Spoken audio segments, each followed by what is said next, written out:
É no reino do céu que você está preparado. Se Jesus voltar agora, como está você? Como estou eu, Senhor? Estou aqui sendo usado por Ti, Senhor. O corneta tocou, o céu se abriu. Como está você? Às vezes estou aqui achando que já está ficando tarde, porque tem que acordar cedo da manhã por labor do dia a dia.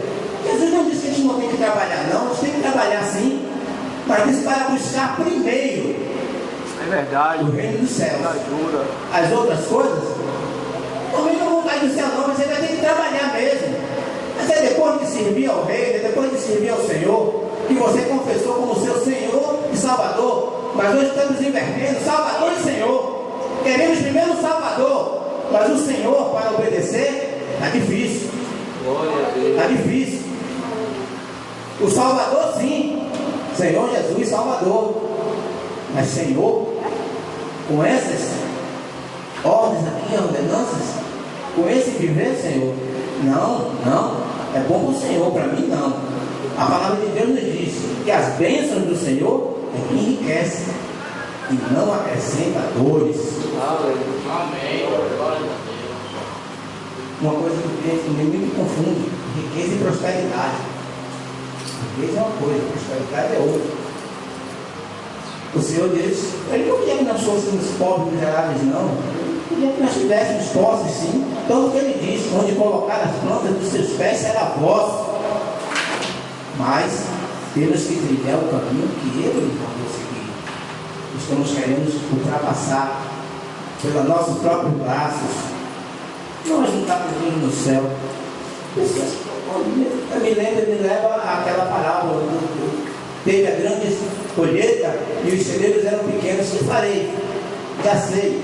Quebrarei meus celeiros e farei outros maiores. Depois direi, folga a minha alma.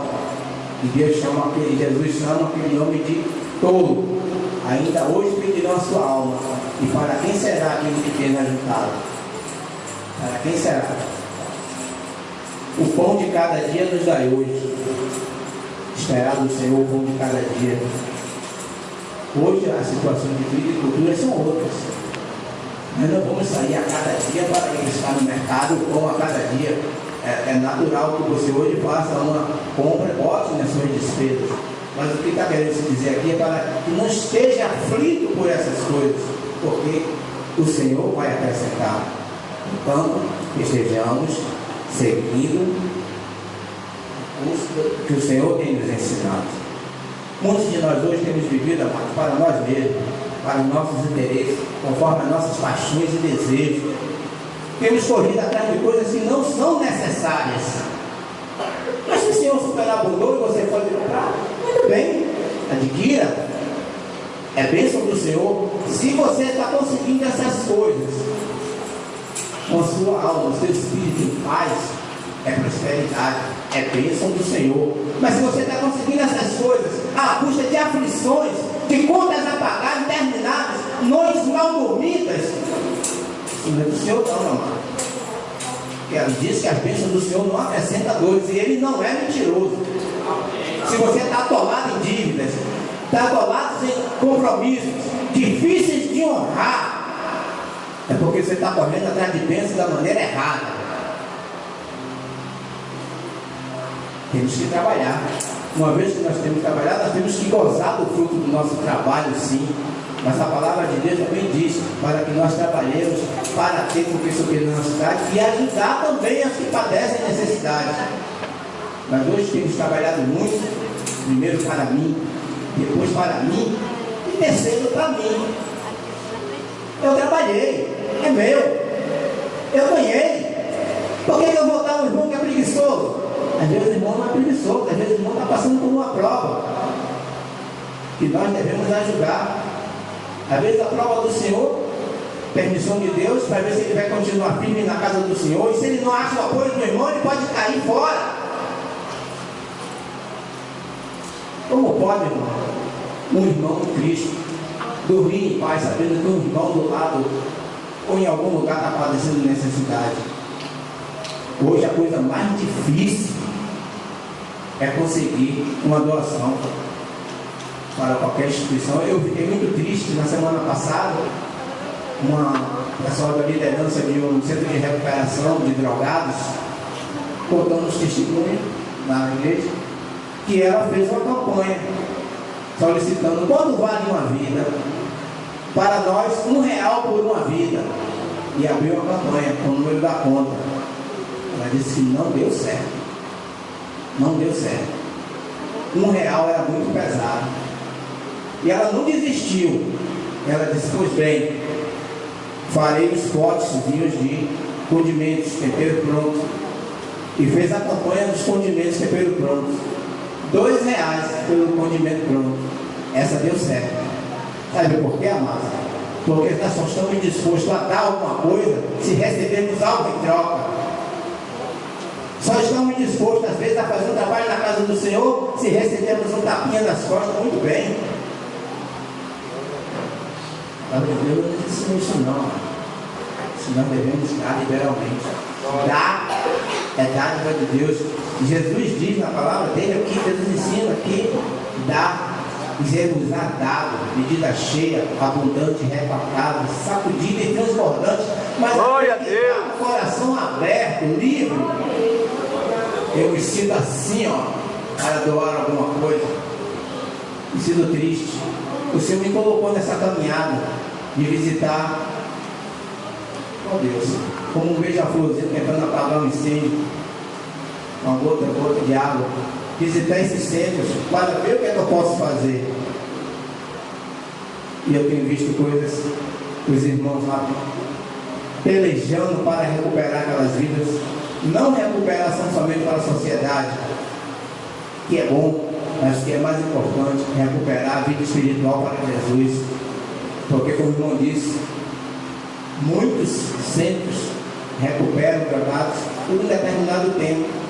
Mas se não for colocado Jesus no coração dele, ele volta para as drogas, ele volta para a bebedeira, porque somente Jesus liberta. O irmão falou: se o Filho te libertar, verdadeiramente sereis livres. Libertar somente por processo químico, remédios, não liberta a pessoa, só Jesus. amém. E isso pela graça, a graça que nos foi dada. Glória a Deus. Então vamos vivendo como se fosse ser fácil, amado. A salvação, já aceitei o Senhor Jesus, Ele é meu Senhor, é meu Salvador, e eu estou salvo, eu vou viver agora da minha maneira, do meu jeito, procurando fazer a minha vida. Não vai ser assim não. Será que Deus não irá julgar o que você está fazendo com aquele sacrifício que foi lá na cruz? Quando Jesus lá no Getsemane suou gotas de sangue, Pai, se possível, faça de mim esse cálice. Era doloroso demais, amados. E por amor de nós, ainda pecadores, disse o silêncio disse a Jesus, o silêncio. E olha que foi uma passagem que o irmão hoje me levava no carro e Jesus disse: Pai, eu falei isso para que eles ouçam, porque eu sei que sempre me ouves. Mas nesse momento, ele orou para passar aquele cálice. Ele recebeu de Deus o silêncio. Está em suas mãos. Você vai ou não vai? E Jesus foi, porque ele compreendeu o amor do Pai. E ele derramou esse amor em nossos corações. Tem que derramar em nossos corações. Tem que estar. Você tem que estar com esse amor de Deus em nossos corações, porque ele fez isso tudo por nós. O sacrifício de Jesus morreu pelos pecadores, o justo, o perfeito, se despiu da sua glória. Será que Deus vai passar assim? Estamos aqui agora, estamos salvos? Não haverá o julgamento? É assim. 1 Pedro, capítulo 4.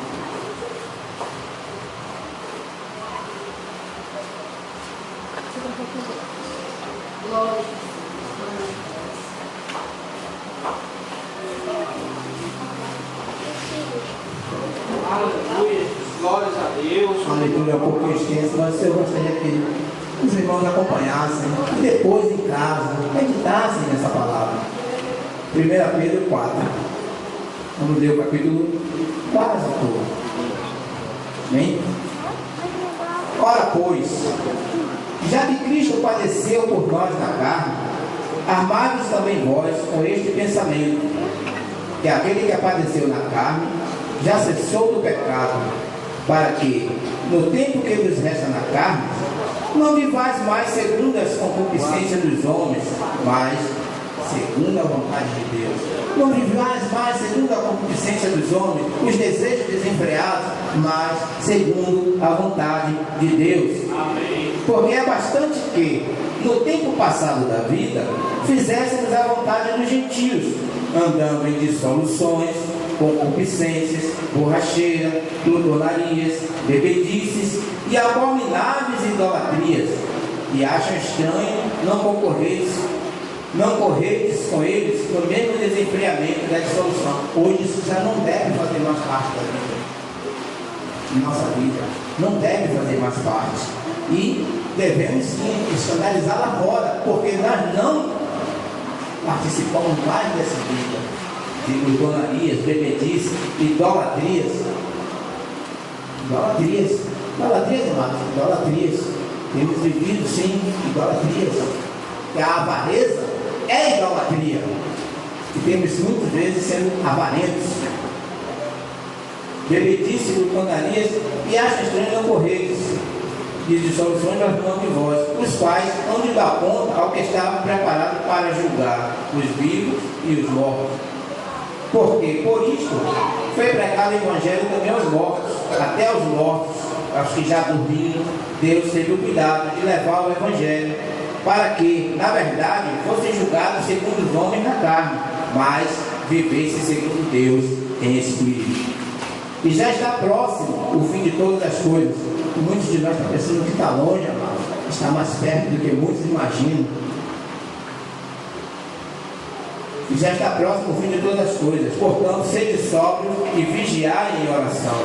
Mas, sobretudo, tenha ardente amor uns para com os outros. Esse amor, acho que está aqui na Bíblia, é a caridade. Porque não é um amor expresso em sentimento, não, mas em atitude, em ação. Amar não só de palavras e de língua, mas em espírito e em verdade. Porque o amor cobrirá a multidão de pecado, sendo hospitaleiros uns para com os outros, sem murmurações. Cada um administra os outros o dom como recebeu, como bons dispenseiros da multiforme graça de Deus. Se alguém falar, fale segundo as palavras de Deus. Se alguém administrar, administre segundo o poder que Deus dá, para que em tudo Deus seja glorificado por Jesus Cristo, a quem pertence a glória e o poder para todos sempre. Amém. Verso 12.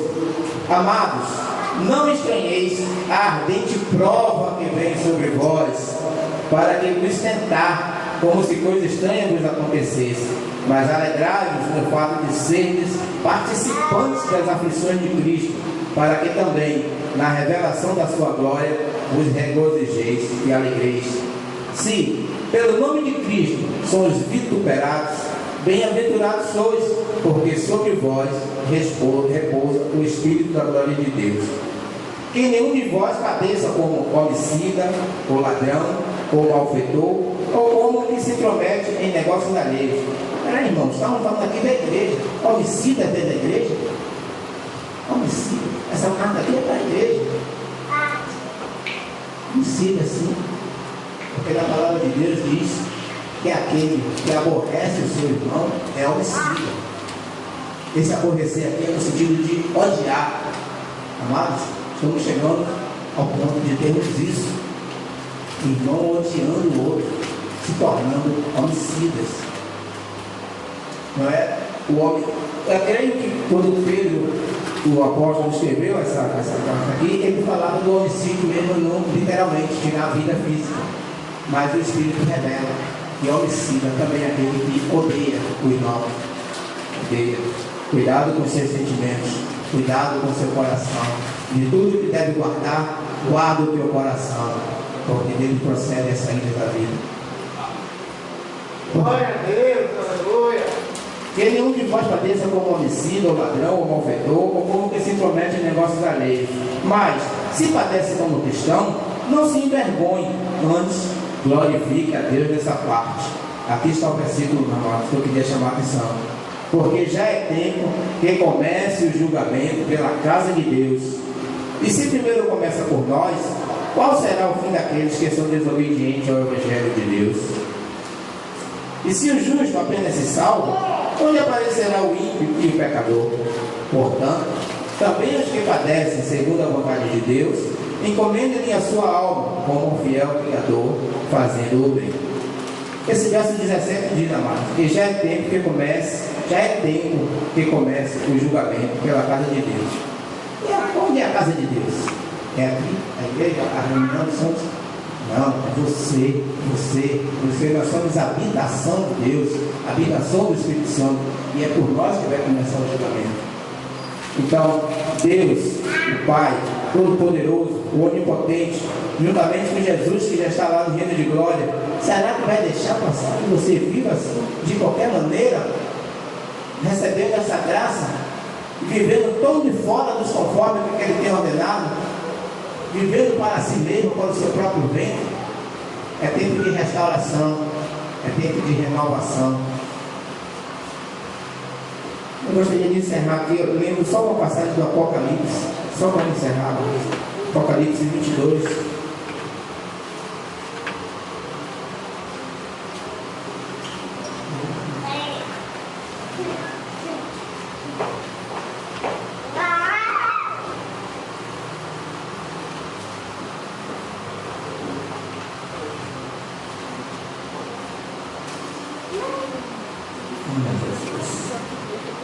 A partir do 14 ou do 12, né? Jesus, nessa revelação ao apóstolo João, ele diz, né? E esquecendo bem, e o meu galardão, atentem bem, está comigo para dar a cada um segundo a sua obra. Eu sou o Alfa e o Ômega, o princípio e o fim, o primeiro e o derradeiro. Bem-aventurado aqueles que lavam as vestiduras no sangue do Cordeiro, para que tenham direito à árvore da vida e possam entrar na cidade pelas portas. Ficarão de fora os cães, os feiticeiros, os que se prostituem, os homicidas, os idólatras e qualquer que ama e comete a mentira. Esses ficarão de fora, irmãos. O Senhor vem, está próximo, está às portas. O galardão está com Ele, para ceder a cada um, conforme as tuas obras. E como eu estava dizendo, é tempo de restauração. E se alguém aqui, neste momento, pôde entender o que representa essa graça, esse presente merecido de Deus, e se sentiu que tem cometido alguma falta, que não está 100% dentro desta palavra, e que quer uma restauração de vida, renovar essa aliança com Deus para se comprometer a viver segundo os padrões dele, se sentir no seu desejo do seu coração, vem aqui à frente, e o pastor irá orar por nós, orar para que essas coisas tenham fundamento no meu coração. Neste momento eu passo a palavra ao pastor, porque eu também vou me prostrar, porque eu preciso de restauração e renovação do Senhor.